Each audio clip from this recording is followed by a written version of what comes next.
Subscribe to Man Told for more stories. Now, let's begin this one. I was tying a ribbon around the gift box when her message popped up. I want to have a baby with you. I just stood there, scissors in one hand, glue on the other. On the table, a bottle of wine, 2 crystal glasses, and her favorite creamy pasta. Tonight was our 5th anniversary. Not long ago, she wouldn't even let me hold her at night. Elena, my wife, started pulling away back in early summer. First it was, I'm tired. Then, work's been stressful. Then came, I'll sleep early tonight. Slowly, I forgot what it felt like to sleep next to someone. And now, she says she wants a baby. I didn't feel happy. I felt off, like something wasn't adding up. I was scared. Scared I'd missed something big. Scared I was about to find out what it was. I texted back, come home soon. I'm waiting. Then I quietly put the gift back in the drawer, blew out the candles, put away the glasses, and sat down on the kitchen floor, my back against the wall. The room was so quiet. I could hear the soft hum of the AC above me. I told myself, maybe this is our second chance. Maybe something's shifting. But that night, when she walked through the door, I saw a small bandage on her arm, and in her purse, an ultrasound photo. No name, no date, no words. She said she wanted a baby with me, but it looked like that baby wasn't mine. I'm Carlos, 34. I work maintenance at an energy company in Chandler, Arizona. Nothing fancy. No one dreams of doing what I do, but I know every pipe, every panel, every sound those machines make when something's off. There's something comforting about knowing how it all works. Like, I matter. I used to think marriage was like an electrical system. If something breaks, you just find the wire and fix it. We lived in a small house out in the suburbs. There's an old cypress in the front yard. It always clicks and creaks when the wind picks up. Elena, my wife, planted a row of lavender by the porch. Said the smell helped her sleep. I don't know if that's true, but every time that scent drifted out from the bedroom at night, I felt like I could breathe easier. I met Elena in February. She was arguing with a photocopier in the HR office. I walked in to fix the AC, and she looked up at me, frustrated, defeated, and then laughed because the printer had jammed. It wasn't a cute laugh. It was real, light, honest. The kind of laugh that lights up a face. We only talked for 7 minutes, but I spent the whole afternoon wondering if I should leave her my number. In the end, I wrote on a tiny slip of paper, Coffee Friday. She didn't answer, just left the paper right there, with a small blue check mark in the corner. 8 sharp that Friday, she walked into the coffee shop near the office. I'd been there since 7:30, nervously wiping my cup so much it dried out my hands. When she walked over, I nearly spilled my drink from how badly my hands were shaking. We didn't fall in love fast. It wasn't wild or dramatic. It was slow, steady, and real. Elena had been engaged before, but called it off. I'd gotten used to being alone, cooking for one, sleeping alone, going through life solo. But with her, I wanted to try. After a year of dating, we got married in her parents' backyard. Her mom made the bouquet. She wore a simple white dress. I remember exhaling when she walked toward me, like everything messy in my life had finally settled down. Those first 3 years of marriage, I used to think I'd never lose them. Every morning, I made the coffee. She added the milk. Every night before bed, she'd ask, "What made you smile today?" We kept that ritual for nearly 900 nights. She used to leave little notes in my lunchbox. Drink more water. Finish your veggies. Lasagna tonight. Come home early. I kept almost every single one. In a pocket in my wallet I'd never used before. I used to think, if we could hold on to those small things, we'd be happy forever. But I didn't notice. Those small things had started to fade. I couldn't tell you exactly when it began. There was no big fight, no yelling, no broken dishes, just quiet changes. The candles at dinner disappeared. The question, "How was your day?" stopped showing up. In its place was silence. Not angry, not cold, just empty, like she was there, but already gone. Elena brought work home more often. Said HR was short-staffed. New boss. More pressure. I believed her. I always did. Until one night, I asked, gently, "You've been working late a lot, huh?" She snapped. For the first time, "You wouldn't understand. I'm doing this for our future." I stayed quiet, not out of fear, but because I suddenly felt small. And I started wondering, when she said our future, did that still include me? She put a password on her phone. We never needed one before. She started sleeping on the couch. At first, she said she was just tired. Then, I can't sleep well. Eventually, it became a routine. One morning, I left early for work. Opened the fridge to grab my lunch. No note, no food, but there was a slip of paper, blank. No words, no doodle, no message. Maybe she forgot. Or maybe there was nothing left to say. I'm not the jealous type. Never checked her phone, never grilled her. I thought marriage should be built on trust, not control. But maybe that's why I wasn't ready for what was coming. The woman who used to ask me every night, "What made you smile today?" She didn't ask anymore, and she wasn't the reason I smiled anymore. One night in early fall, I came home late from an emergency shift.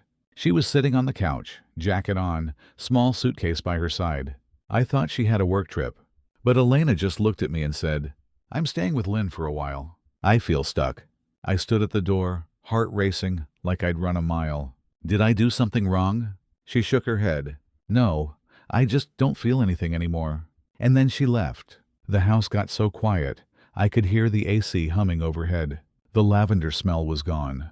Her extra pillow still sat there, but no one needed it anymore. I didn't call, didn't text, didn't chase. I thought, if someone really loves you, they'll come back. 3 weeks later, she did. No apology, no explanation. Just one sentence. I need stability, and I think I'm ready for a baby. That should have made me happy. But instead, it chilled me to the bone.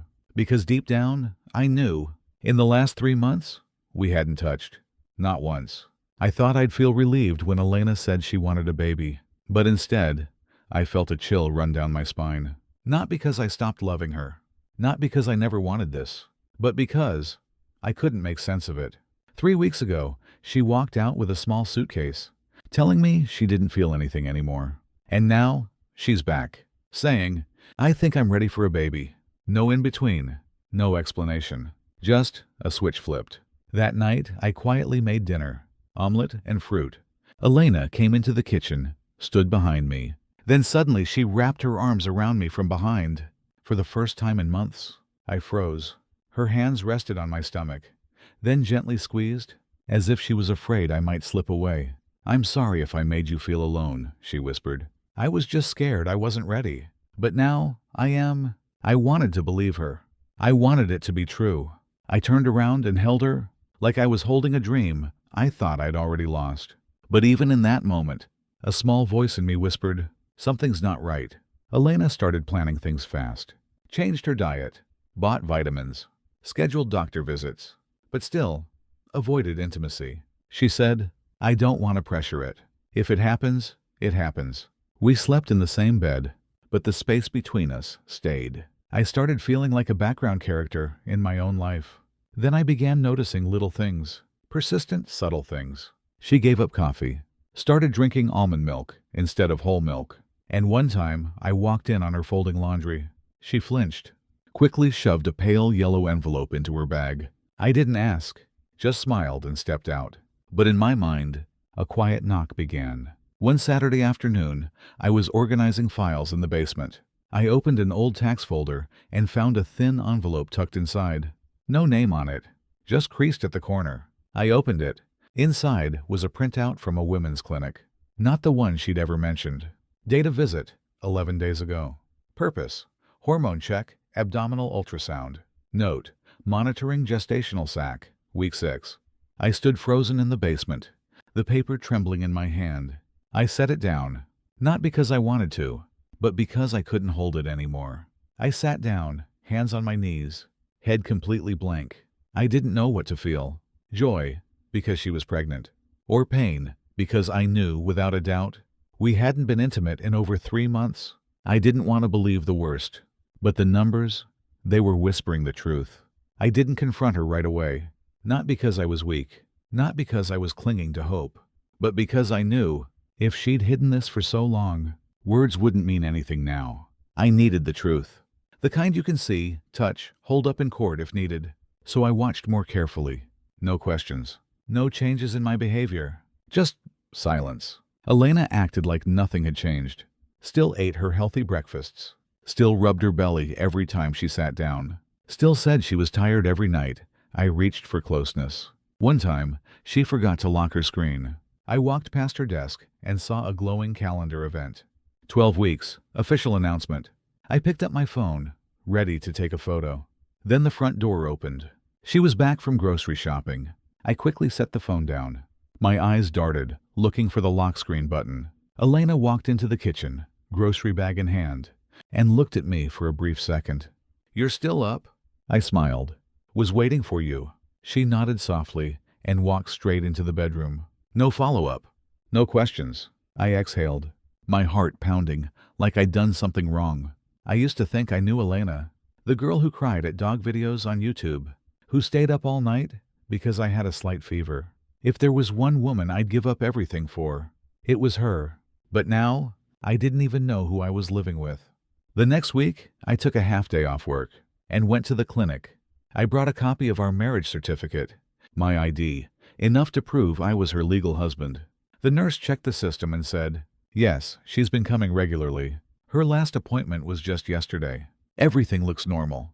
Yesterday, she'd told me she was out shopping with a friend. I walked out of the clinic and into the afternoon sun, feeling like someone had just pushed me out of my own story. That night, Elena came home late, holding a pharmacy bag. I looked closer. The logo matched the one from the clinic earlier. She set the bag on the table, took off her shoes, and asked, "Did you eat anything today?" I nodded. "Chickpeas and cold rice." She smiled, but her eyes didn't meet mine. And in that moment, I didn't feel hurt anymore. Just empty. No betrayal, no anger. Just a void. Like I'd been living with someone who left long ago. I knew I couldn't keep living like this. The next week, I visited a law office. The attorney was older, calm eyes, like she'd seen all kinds of marriages fall apart. I told her everything, every detail. She just nodded and said, "You need proof. Don't let her know you suspect anything. And prepare yourself for the worst."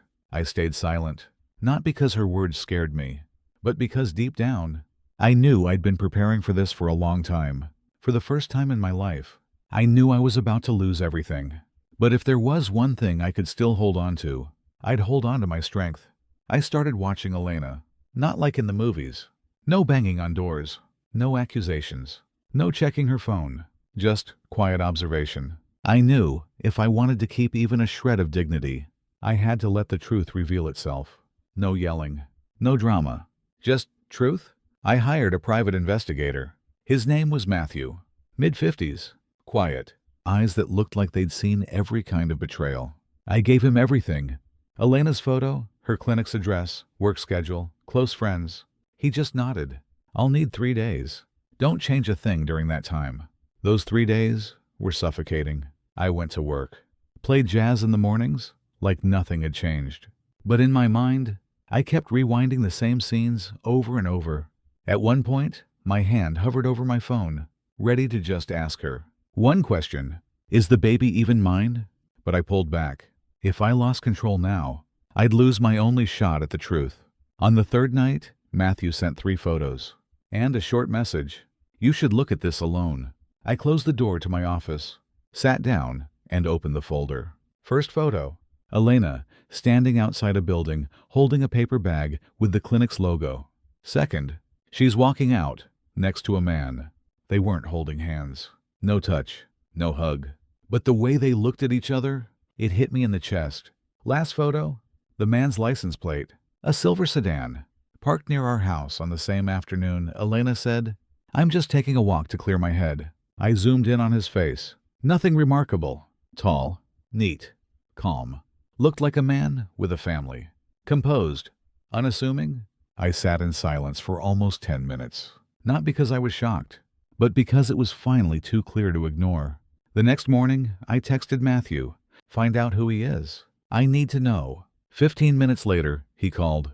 His name's James Ward, OBGYN, 42. "He's overseeing your wife's pregnancy." I froze. "A doctor?" "Yeah. Clean record. Nothing shady. No affairs. No scandals." I exhaled, but it didn't feel like relief. That night, Elena was texting, sitting right beside me on the sofa. She smiled at the screen. A soft laugh. I went to the kitchen to pour a glass of water. When I came back, her phone was face down on the table. I didn't ask, and she didn't explain. I don't know what they have, but I remember when she used to look at me like that. And now, I'm just a quiet presence, living next to a woman whose eyes are already somewhere else. And the child might be a result of that gaze. I knew if I kept waiting, she'd never tell me the truth. She's too smart to slip up, and I'd kept myself too composed to shout. But I needed to know, not just for pride, but because, if a child is coming into this world, I need to know, do I have a right to stay, or nothing left to hold? So I set up a fake scenario. Over dinner, I brought it up casually, like some news story. Ran into Dad's old lawyer. He mentioned they can do a prenatal DNA test now, from week 10. Non-invasive. Elena paused, just for a second. Then she picked up more greens, placed them on my plate. Sounds interesting. But is it necessary? I smiled. Just in case someone ever questions it down the line. She nodded, no emotion. Up to you. I'm fine either way. The next evening, I printed out a fake consent form. Just a mock-up. Legally useless. I placed it under her water glass, on the dinner table. When she came home, she saw it right away. What's this? DNA form. They'll handle everything. Just need your signature. She sat down. Didn't touch the paper. Didn't panic. Just looked at me for a long time, like she was trying to figure out if I was testing her, or if I already knew. You don't trust me? She asked. Voice calm, almost too calm. I took a breath. No, I just want clarity. If you were me, you'd want it too. She smiled. First time in a long time, a smile without walls. Then wait till I give birth. Do it afterward, as long as you're still here. That night, she made coffee, even though she'd given it up since learning she was pregnant.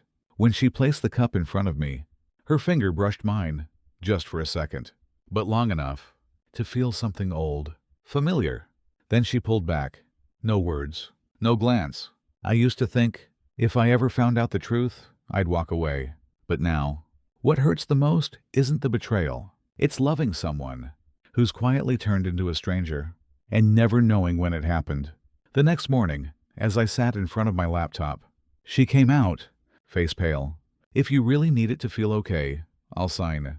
I didn't say anything. She stood there a few seconds, waiting for me to hand her the pen.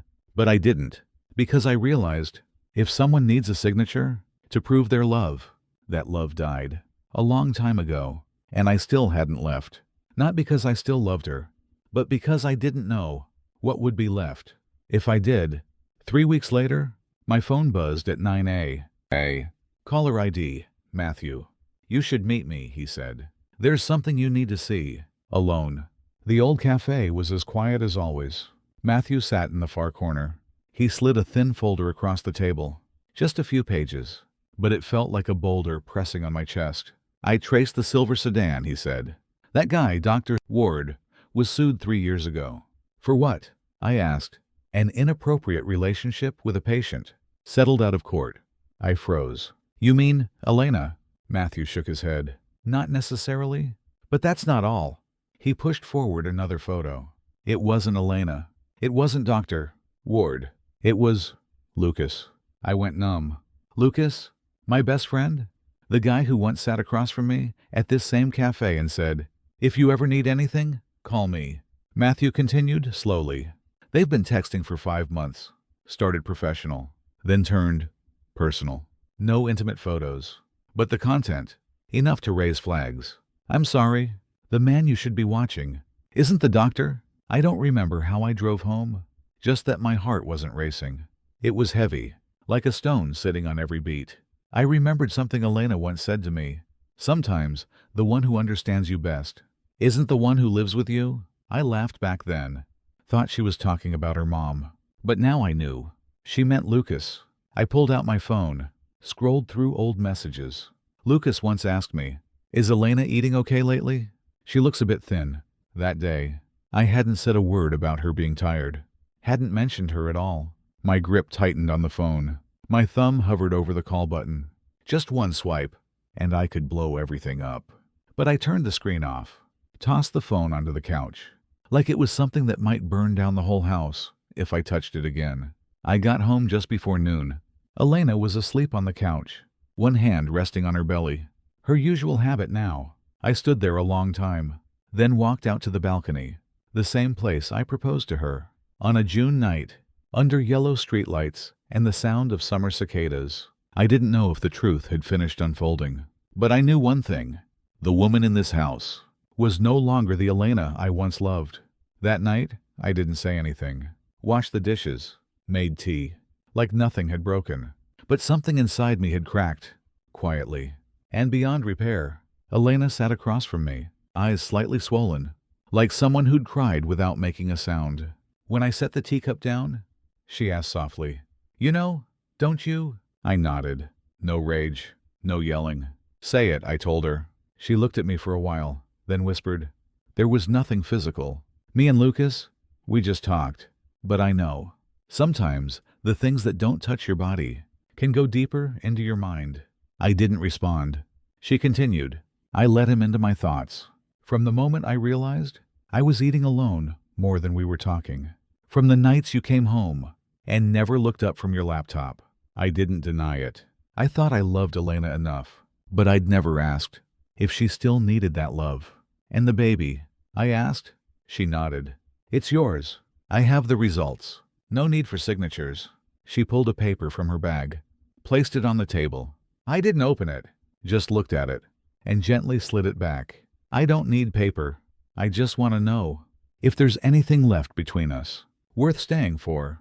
She didn't answer right away, just lowered her head. Her voice trembled, but didn't break. "If you need to leave, I'll understand."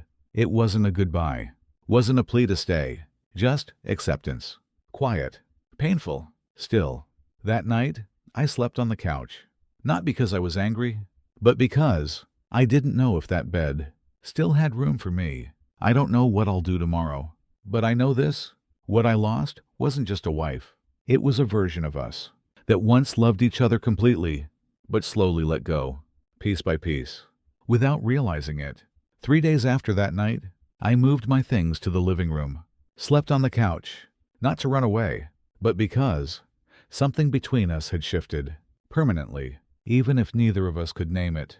Elena didn't ask why. She still cooked, still left a plate on the table, always with roasted chicken, my favorite, even though she hadn't made it in weeks. No questions, no words. But I knew that was her way of speaking in silence. One night, I heard her crying in the bedroom, soft, choked sobs, like something trying to break free, but wasn't allowed to. I didn't go in. I just sat outside, gripping a cold glass of water, until my fingers went numb. But I didn't know if I walked in, was I supposed to hold her or say goodbye? I started picking up extra shifts, volunteered for night classes. Work, money, duty. Those were the reasons I gave. But underneath it all, I just wanted to be home. Less and less. One night, I came home late. She was asleep. The nightlight was still on. The TV screen paused. A blanket barely covered her stomach. Her hand rested gently over it. An instinct. A mother's reflex. I used to be where her hands would go when she was cold, or scared, or tired. Now that same place was the distance between us. Friday afternoon, I got a text. Just had a checkup. Baby's doing well. Next time, if you'd like to come, I'd love that. I read that message 3 times. Didn't reply. Didn't delete it either. Just closed the phone and cried quietly in a room cold enough to hear my own heart breaking, one piece at a time. I used to think betrayal would make me furious. But no, the real pain was realizing the woman who once called me home now said to me, "If you'd like to." That night, I packed a small bag. No letter, no message, no loud goodbye. I took off my wedding ring and placed it on the kitchen counter, right next to the salt and pepper shakers she arranged every morning. Then I walked out, not because I hated her, but because I couldn't keep living as a silent shadow beside someone who used to be my whole world. I stayed with a friend for almost a week. He didn't ask much, just opened the door, pointed to the fridge and said, "You don't need to explain. Here, you don't have to be strong all the time." I didn't cry again, not because it stopped hurting, but because I knew no amount of tears could fix what had already cracked. One Sunday morning, I got a message from an unknown number. Can you come outside for a second? I stepped out. Elena was there. Gray hoodie, hair tied back, holding a paper bag. No makeup, no color, just Elena. Like the first day we met at the bookstore. She handed me the bag. You left a few things. And this? It was an ultrasound photo. A tiny figure, no bigger than a palm, floating quietly in black and white. I stared at it for a long time, not because it was my child, but because it was the last piece of her I could hold, without pain. I'm not asking you to come back, she said, eyes steady. I just want you to know, if one day you're ready to forgive, or want to know how your child is doing, I'm still at the same place. The door's still open. I didn't say a word, just nodded, so lightly the wind could have taken it away. Elena pressed her lips together, turned to leave. But near the car, she paused, looked back at me. No blame, no regret. Just the look of someone who once loved deeply and was learning how to let go. I watched her, my chest tight, with words I couldn't name. And as she opened the car door, I said softly, Elena. She turned, but I said nothing else. Just looked to let her know I was still here, even if not beside her anymore. I don't know if I'll ever go back, but I know this. I won't forget that look, and I'll keep the ultrasound photo, not as proof. Not out of guilt, but as a piece of memory, with no blame, no bitterness, just love, and the quiet ache of what could have been. Since then, I've lived alone, 2-bedroom apartment, but I only use one, a couch big enough to sit, a bed just big enough to sleep, not much furniture, not much noise. Every morning, I make coffee, put on some soft instrumental music, and stare at a blank white wall, where one thing hangs, the ultrasound photo. I had it framed, not because I miss the child's mother, but because I want my child to know, even if I'm not around, I've always looked toward you, like the last beautiful thing I still choose to hold on to. I don't blame Elena, I don't blame Lucas, and I no longer blame myself. After a long time of doing just that, I've simply learned some things we lose are lessons in how to love better next time. One friend asked me, have you loved anyone since? I smiled. Soft, like morning coffee steam. Not yet. But now, when someone asks, isn't it lonely living alone? I can smile and say, no. I live with memories that were once beautiful, even if now they only live in my mind. Gosh, I've forgiven, not because they deserved it, but because I deserved peace. One day, I saw Elena from afar. She was holding the child. Her eyes, soft, like late autumn sun. No makeup, no sparkle, but glowing in the way only someone who's survived pain can glow. I didn't call out, just watched from a distance and whispered to myself, you're doing good, Elena. If one day my child asks me, did you ever love Mom? I'll say, with everything I had, back when I didn't yet know how to love the right way.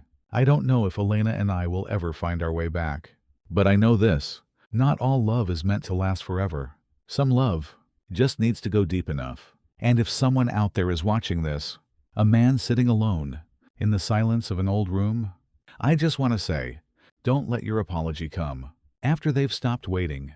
And if you must let go, let it be with a final hug in your heart, not with the silence of anger. Carlos, 37, and this is the first time I have told this story, not to be understood, but to finally forgive the man I used to be, who didn't know how to hold on to what once meant everything.